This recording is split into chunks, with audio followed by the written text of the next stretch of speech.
Paulo Lindsay Miranda é médico e produtor rural. Já foi presidente do Conseg de Piedade. Ele tem a palavra para manifestar-se sobre medidas que a curto prazo possam reduzir a criminalidade. O tema faz parte do espaço de participação política promovido por este site e que trata de temas nacionais. Bem, o jornalista do BEC me pediu para abordar um assunto cujo tema seria medidas que poderão, a curto prazo, reduzir a criminalidade. Eu preparei um roteiro aqui para eu não me perder, já que o assunto ele pode se tornar meio amplo, então de vez em quando eu vou ler o meu roteiro aqui, né? A primeira coisa que eu queria dizer é que eu tenho certeza que tem gente muito mais capacitada do que eu para abordar esse assunto, né? Eu vou falar aqui como cidadão, como um pagador de impostos, que nós somos, e como alguém que observou e aprendeu algo sobre esse assunto por ter convivido com as pessoas que trabalham na segurança pública por quase 6 anos, na medida em que eu fui presidente do Conselho de Segurança de Piedade aqui do município, né? Do Conseg aqui de Piedade. Eu dividi o assunto, medidas que poderão a curto prazo reduzir a criminalidade, em 2 partes. Primeiro eu vou tentar abordar uma visão panorâmica do assunto, para depois a gente mergulhar no particular. Dentro da visão panorâmica, da visão geral sobre o assunto, eu posso dizer que eu estou entre aquelas pessoas que acreditam piamente de que a melhor maneira de você melhorar a segurança, reduzindo a criminalidade, é você investir em educação. Educação, sem dúvida alguma, é a base, não só para a segurança, mas para qualquer outra coisa, né? Já disse algum pensador grego do passado aí que eduque a criança para que você não tenha que punir o adulto. Só que quando a gente fala em educação, nós estamos jogando o problema para o futuro, como se ele fosse só do futuro. E na realidade não é. Nós temos que viver o hoje também, não apenas o amanhã, né? Mas sem dúvida alguma a educação é a base para que tudo isso funcione muito bem a médio e longo prazo. As nações que investiram nisso no passado hoje encolhem os frutos dessa situação. E nós vamos ter que arrancar essa questão de educação dos nossos governantes, porque eles não vão dar de graça para a população, porque não há interesse em alfabetizar, em educar, né? Da parte deles, há interesse da sociedade. Por quê? Porque aí vai aparecer um outro conceito que é muito importante, e essa é uma visão particular que eu tenho a respeito da nossa cultura, né? Eu não sei porquê, mas o nosso povo tem uma dificuldade muito grande de lidar com dois conceitos, o de fiscalizar e o de punir. Nós não nos damos bem com isso aí. Fiscalizar e punir são 2 coisas que nos incomodam de uma maneira geral, né? Eu não sei o porquê disso daí, mas é uma observação que eu tenho feito ao longo da minha vida, entendeu? A gente se sente desconfortável em punir, e isso é um erro terrível, porque você tem que fiscalizar e tem que punir, né? Eu vou citar alguns exemplos aqui de falta de punição, e claro que falta de punição gera criminalidade, né? Imagina que aqui o cara comete um crime e com 1/6 da pena ele já tem direito a cumprir fora da cadeia. Sem entrar em detalhes técnicos porque eu não sou advogado, eu não sou criminalista, eu não sou jurista, nada disso, mas eu sou um cidadão que lê e observa as coisas. 1/6 da pena e o cara tá solto depois beira o ridículo, na minha opinião, entendeu? Veja o perdão que os governos costumam dar, isso a gente vê com muita presença nos municípios, sobre quem não paga IPTU, né? Ou quem atrasa. Todo prefeito que entra, ele quer arrecadar, e a primeira coisa que ele pensa é em anistiar as multas do IPTU e parcelar para aquele que não pagou no devido tempo por N motivos diferentes, entendeu? Ou seja, aquele que pagou, que fez a coisa certa, passa por bobo, porque ele não vai ter nenhum benefício disso daí, né? Então, de novo, nós vamos perdoar aqueles que de alguma maneira burlaram alguma regra, né? Prescrição de crime é outra coisa que nitidamente você vê que, puxa, como é que um crime pode ser prescrito? Eu não estou dizendo, devem ter razões técnicas para isso, porque outros povos também têm essa situação, mas aqui o que a gente vê é que a lei é um emaranhado tão complicado para que a gente possa, nós comuns possamos entender, e os advogados exploram tudo isso daí, jogando sempre artifícios jurídicos para não punir. E quando não pune, cai na tal prescrição, quer dizer, então passa tanto tempo percorrendo a justiça aí, e a gente vê que, você pega, nós vimos agora o Paulo Maluf sendo punido, aí só no final, no ocaso da vida dele, é que a justiça conseguiu pôr a mão nele, entendeu? Quer dizer, então não tem que mexer nisso daí, né? Sem punição não vai funcionar, né? O limite de idade para que se cumpram penas, quer dizer, então, quando a pessoa tem uma certa idade, ela não precisa cumprir pena, ela pode continuar delinquindo à vontade, mas na hora que ela é pega, aí aparece a idade, a muleta, o gaguejar, a fragilidade do idoso, mas enquanto ele está delinquindo não há problema, não tem, quer dizer, qualquer ideia, é duro o que eu estou falando, mas é isso daí, é fiscalizar e punir, senão a gente não resolve o problema, diminui o problema, né? Você vê o conceito que nós temos aqui no Brasil, né, que ninguém é obrigado a produzir provas contra si mesmo. Puxa vida, o bafômetro hoje é uma coisa desmoralizada. Quer dizer, como é que alguém, deveria ser uma chance da pessoa poder explicar o que está acontecendo, a pessoa simplesmente se diz que não, porque a lei diz que você não é obrigado a punir prova contra você. Hoje a sociedade investiu em bafômetros e hoje a pessoa que está dirigindo a polícia, basta dizer que ela se recusa a passar e acabou. Quer dizer, então o que nós vamos fazer, entendeu? Aceitar a justificativa de políticos que dizem que eu não sabia. Quer dizer, a pessoa nomeia alguém para um cargo público, esse nomeado transgride, é corrupto, não sei o que lá, e depois quem está acima dele, se fala, eu não sabia que isso estava acontecendo. Então você é responsável por aquilo e ponto final, e tem que ser punido por isso, entendeu? E não simplesmente aceitar, coitado, ele não sabia, né?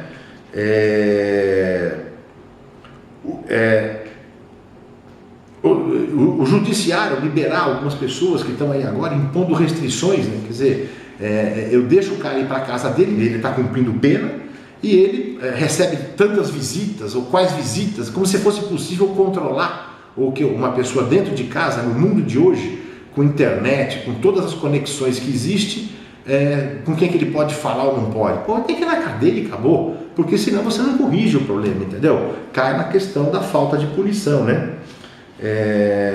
E agora, para coroar o indulto de Natal, né? Quer dizer, você vê que o presidente da República pode ter indulto, em outros países também tem, né? Não é só aqui, e simplesmente o cara pega e resolve por vontade própria de uma pessoa, por conveniências políticas.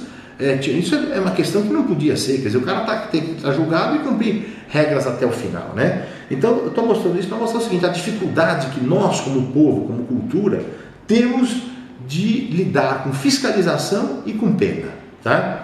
E isso afeta, impacta diretamente na violência, na criminalidade, entendeu?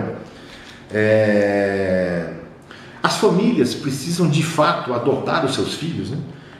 Não basta você ter filhos como se fossem reprodutor, tem que adotar. E se não adotar, a sociedade tem que ter meios de penalizar aqueles pais que geraram filhos. Você não pode simplesmente pôr filhos no mundo e achar que o Estado vai ter que tomar conta dessa situação, entendeu? Não, é um dever da família fazer isso daí. Isso não é dever do Estado, não é dever do professor, dar aquela educação informal, né? Do que é certo, do que é errado, os valores que a família tem, que a comunidade tem, né? Então tem que haver punição para pais que abandonam os seus filhos. Eu sei que muita gente não gosta desses assuntos porque cai no primeiro da questão da punição, mas ele tem que ser abordado, né? Evidentemente, drogas está embutido nisso daí, isso tem relação direta com criminalidade, né? O problema seria muito menor se a educação na escola funcionasse, então a criança tivesse, pelo menos no nível fundamental e médio, tem que ficar na escola pelo menos 8 horas por dia, e a escola tem que ter condição de dar, entreter, além de educar, educação formal, essa pessoa, essa criança que está lá, né? Então, e a família tem que funcionar bem, o número de drogados vai cair, entendeu? Aqui no Brasil a gente vê nitidamente que quando você vai punir alguém, o risco de você transgredir vale a pena correr, entendeu? Porque você tem a chance de você ser apanhado em transgressão é muito baixa.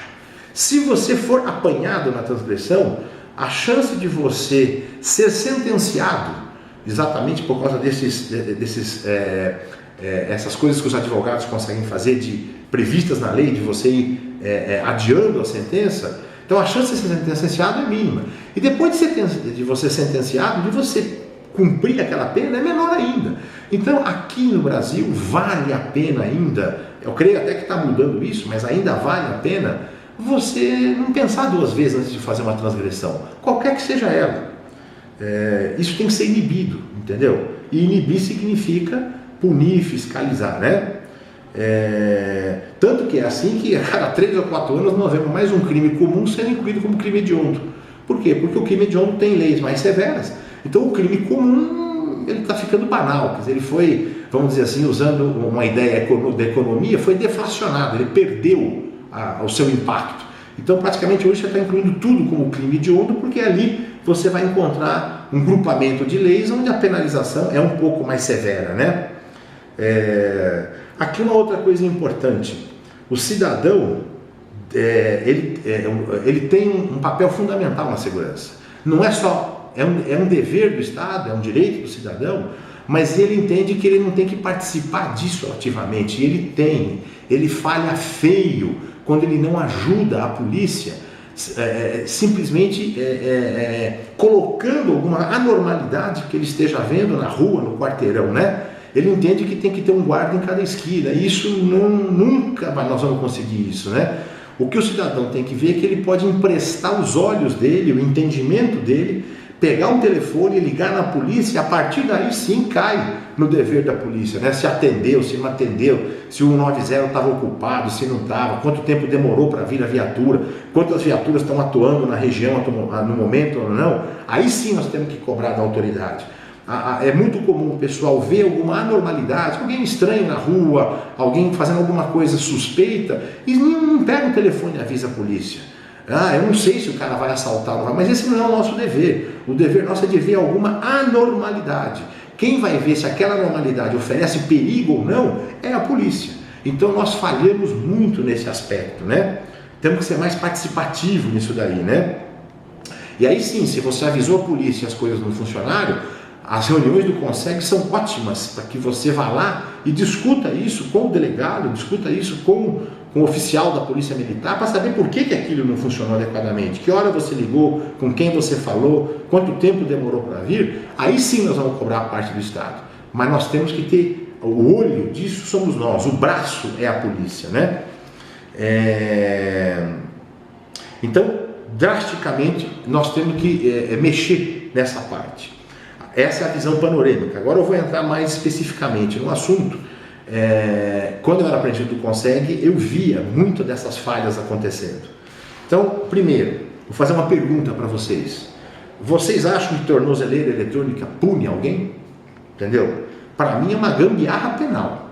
Tá? A tornozeleira eletrônica poderia entrar no final de uma pena, quando o cara já cumpriu, sei lá, 3/4 da pena, e o 1/4 final você vai monitorar aquele cara, não substituir pela cadeia, né? Hoje nós estamos vendo que é assim que está funcionando. Até nós estamos vendo faltar tornozeleira no estado de São Paulo agora para poder fazer essa gambiarra penal, né? Então, para mim, tornozeleira eletrônica, se entrar nessa história, ela vai entrar no último capítulo, não no primeiro, né? Todas as polícias do Brasil, elas tinham que conversar entre si. A polícia do Paraná, por exemplo, não conversa com a de São Paulo, a de São Paulo não conversa com a de Minas, a do Rio Grande do Norte não conversa com a da Bahia. Isso é o fim da picada, entendeu? Isso tinha que estar tudo integrado num sistema único. Criminoso é criminoso, seja no Paraná, São Paulo, Minas, no Rio Grande do Norte, em Manaus, onde quer que seja, as polícias estaduais elas tinham que ter conversas eletrônicas. Não é assim que funciona. Pelo menos na época que eu estava no CONSEG não era. Não creio que tenha evoluído muito isso daí, se é que evoluiu alguma coisa, entendeu? Isso precisa melhorar, né? Aqui nós temos duas polícias, no caso do estado de São Paulo, mas no Brasil todo, assim, todo o estado funciona assim, que trabalham no mesmo território. Uma polícia investiga, a civil, e uma polícia que é a polícia militar, que faz a vigilância preventiva, né? Você acha que está funcionando bem isso? Quer dizer, será que não é melhor uma polícia no mesmo território ela fazer a coisa de ponta a ponta para não precisar da outra polícia? Eu estou jogando um assunto para que vocês pensem. Do meu ponto de vista, nós estamos experimentando alguma coisa que não dá bons resultados. Então nós temos que ver que tem que mudar, do jeito que está não está bom. Então talvez seja o caso de repensar a ação da Polícia Civil e da Polícia Militar no mesmo território, né?